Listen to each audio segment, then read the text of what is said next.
Quite a few people have asked me recently why people of faith should not celebrate Halloween. I'm going to speak for a few minutes about the reason that people of faith should celebrate Halloween, and in fact why the festival of Halloween is part of the tradition of our Catholic faith. The warning is really a boring one. There is nothing scary in this video, and you do not need to be afraid. Christians believe that when we die, that is not the end, and that there is a place beyond where we will be with God. And so we remember and celebrate our friends and family, even when they are no longer with us. The Church knows how important this is, so there are two feast days, All Saints and All Souls, which are the 1st and 2nd of November. The Feast of All Saints used to be called All Hallows Day. Hallowed means holy, and these feast days were put in place about 1200 years ago.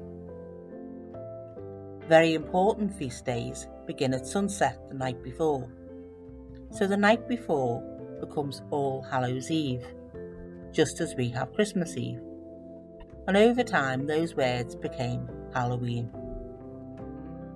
So now we have 3 days to celebrate those who are no longer with us, and many Catholics will do this by going to Mass, by going to visit their loved ones at the cemetery and laying flowers, and saying extra prayers. All Hallows Eve, Halloween, became a time for families and communities to gather together to remember and to celebrate their loved ones. And with all long-lasting traditions, 1200 years later, lots of other customs have been added. In France, it became a tradition to dress up as people from other times. In Ireland, people would make jack-o'-lanterns from turnips, and later this custom became the much easier to carve pumpkin heads. In England, children would sing from house to house. A soul cake, please good missus, a soul cake, an apple, a pear, a plum or a cherry, any good thing to make us merry. 1 for Peter, 2 for Paul, 3 for him who makes us all. Soul cake, please good missus, a soul cake. And be given fruit cake, called soul cake, and this became trick or treat. Other Celtic autumn traditions, including bobbing for apples or eating chestnuts.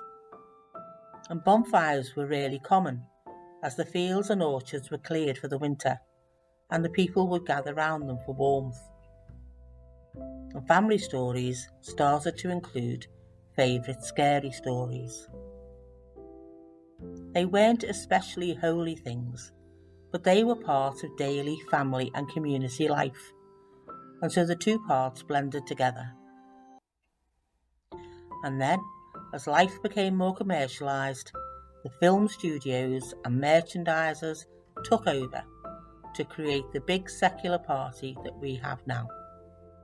People can spend so much on lights and decorations to make their houses shine in the dark nights.